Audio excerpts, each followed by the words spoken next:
불안합니까? 평안을 너희에게 끼치노니 곧 나의 평안을 너희에게 주노라. 요한복음 14장 27절.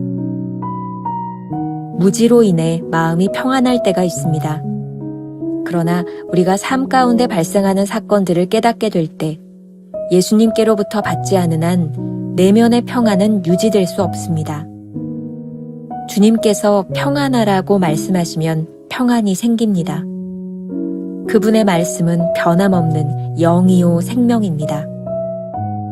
예수님께서 말씀하신 것을 받은 적이 있습니까? 나의 평안을 너희에게 주노라. 이 평안은 주님의 얼굴을 바라보고 그분의 평강을 깨달을 때 옵니다. 지금 고통스러울 정도로 불안합니까? 하나님의 주권 가운데 허락된 풍랑과 바람으로 마음이 혼란 가운데 있습니까? 당신의 믿음의 반석들을 다 들춰보았지만 여전히 평강과 기쁨과 위로가 없습니까?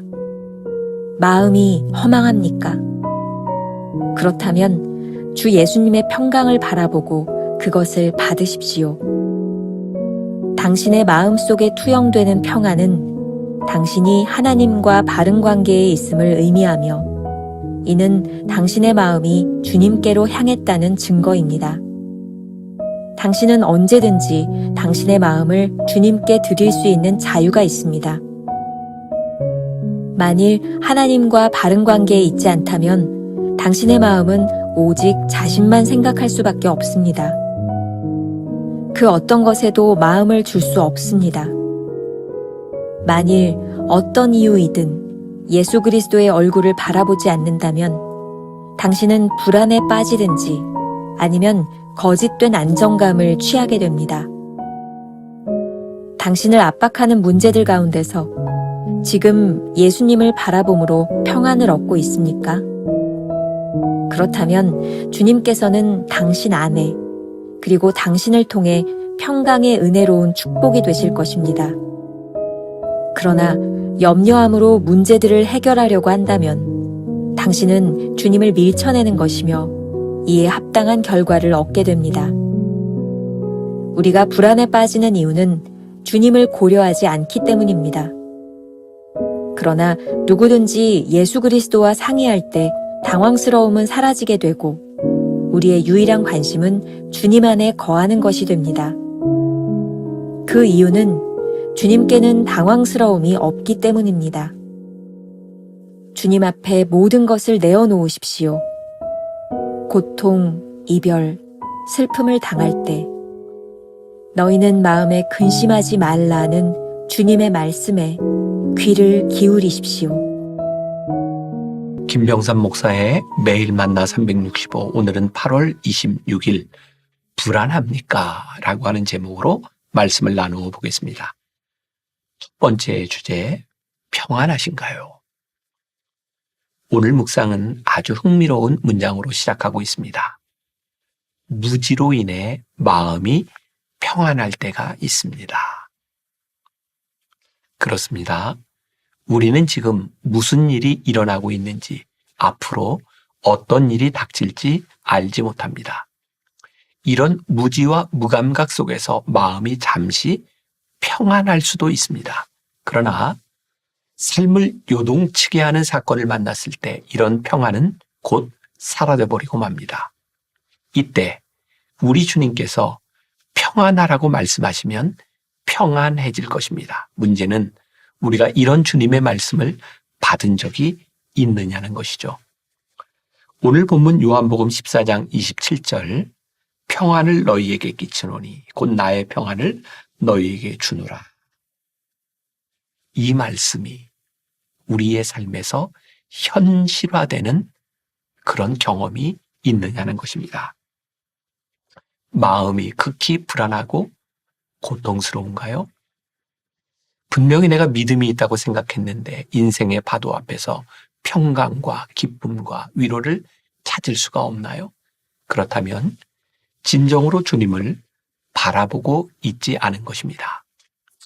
하나님은 우리로 하여금 억지로 주님께 향하게 하시지 않습니다. 우리에게는 언제든지 주님께 마음을 돌릴 자유가 있습니다. 하지만 주님과 올바른 관계를 가지지 못한 사람은 결코 주님만 바라볼 수 없습니다. 그리고 그 결과는 참담한 것입니다. 챔버스는 말합니다. 만일 어떤 이유이든 예수 그리스도의 얼굴을 바라보지 않는다면 당신은 불안에 빠지든지 아니면 거짓된 안정감을 취하게 됩니다. 얼마 전 무명의 그리스도인으로 알려진 작가가 쓴 무릎으로 사는 그리스도인이라는 책을 보았습니다. 이런 내용이 있더군요. 실패의 비밀은 우리가 하나님보다 사람들을 본다는 데 있습니다. 말틴 루터가 하나님을 보았을 때 로마 카톨릭은 두려워 떨었습니다. 조나단 에즈워즈가 하나님을 보았을 때 대각성이 일어났습니다. 존 웨슬리가 하나님을 보았을 때 세계가 한 사람의 교구가 되었습니다. 휘필드가 하나님을 보았을 때 수많은 사람들이 구원을 받았습니다. 조지 뮬러가 하나님을 보았을 때 수천 명의 고아들이 보살핌을 받을 수 있었습니다. 하나님은 어제나 오늘이나 영원토록 동일하십니다. 오늘 챔버스는 염려와 불안의 상황 가운데 하나님을 바라보며 평안과 기쁨, 위로를 누리라고 권면합니다. 그리고 이러한 지침은 신앙의 선배들을 통해 이미 증명되었습니다. 진정으로 주님을 바라보고 있다면 인생의 파도 앞에서 평강과 기쁨을 누릴 것입니다. 두 번째 주제, 주님만 바라보기. 여기서 우리가 물어야 하는 질문이 있습니다. 당신을 압박하는 문제들 가운데서 지금 예수님을 바라봄으로 평안을 얻고 있습니까? 그렇다면 우리 안에 평안이 임하는 축복을 경험할 것입니다. 하지만 지금 우리 삶의 파도 앞에서 염려함으로 문제를 해결하려고 한다면 주님을 밀어내고 있음이 분명합니다. 챔버스는 오늘 조금 무서운 말씀을 하고 있습니다. 우리가 주님을 밀쳐낼 때 그에 합당한 결과를 얻으리라는 사실이죠. 불안에 빠지는 이유는 주님을 바라보지 않기 때문입니다. 답은 친밀한 관계 속에서 주님을 바라보는 것입니다. 주님을 바라볼 때 삶의 파도는 별로 문제가 되지 않습니다. 주님은 풍랑을 잔잔하게 하실 수 있는 분이니 말입니다. 주님을 바라보면 제어할 수 없는 문제 때문에 당황할 필요가 없습니다. 주님께서 그 문제들을 다루실 것이니 말입니다. 두 명의 화가가 있었습니다. 두 사람은 마음의 평화라는 제목으로 각각 그림을 그렸습니다. 두 사람 중에 한 사람은 깊은 골짜기에서 은빛을 바라며 잔잔하게 뻗어 있는 맑은 호수가 마음의 평화를 상징한다고 그렸고요.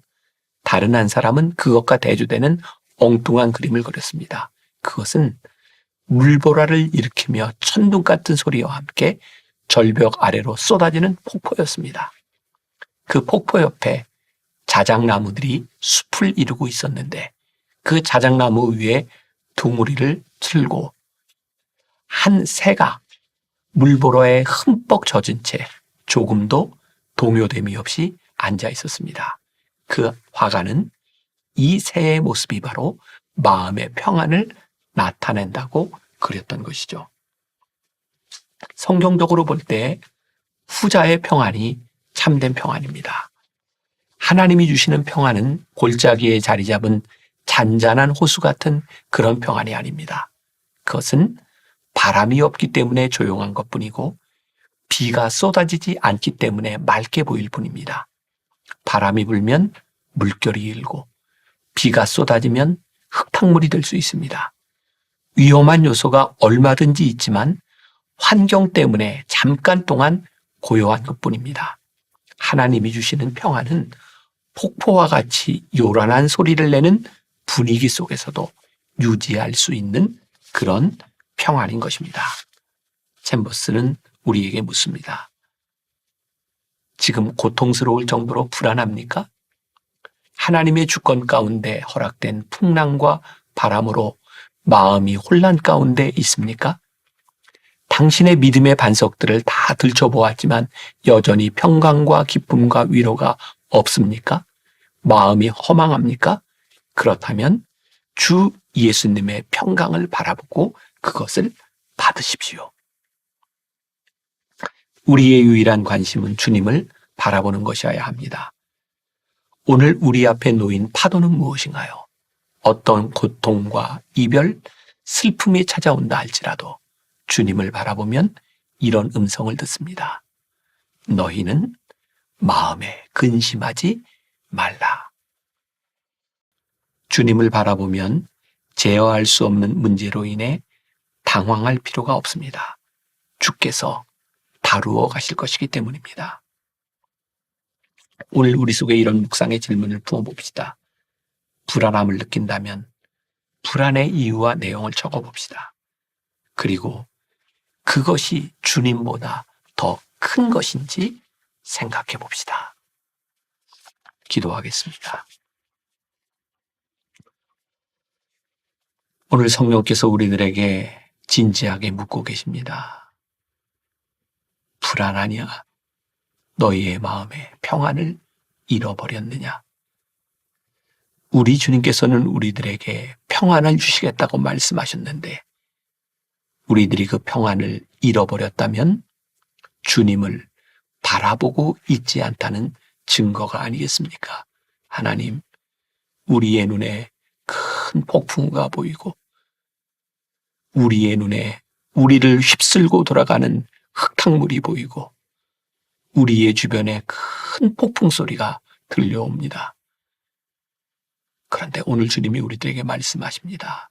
그 가운데 내가 평안해라. 내가 너와 함께 할 것이다. 오늘 하루 우리들의 인생에 그 어떤 폭풍우 속에서도 주님과 함께하는 평안함이 경험되게 하여 주옵소서. 내가 너와 함께하리라는 주님의 말씀이 우리의 고백이 되게 하여 주옵소서. 오늘 하루를 온전히 주께 의탁하며 예수님의 이름으로 기도했습니다. 아멘.